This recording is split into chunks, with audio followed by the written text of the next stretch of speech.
សូនឈឹងពេលស្មានឹងទៅប្រនឹងទៅណានេះខឲ្យបងចាំខចំណាំដែលធ្លាប់ជួបគ្នាបងអង្គុយចាំ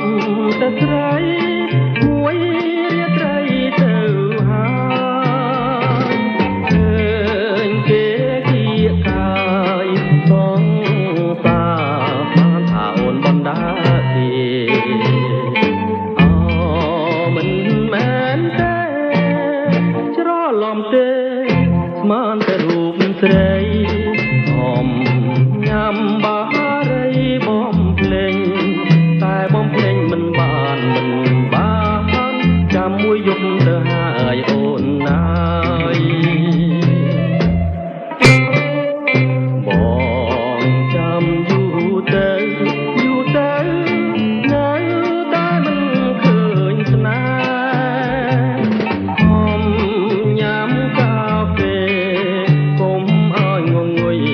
អង្គុយចាំមើលលើចាំយូរទៅ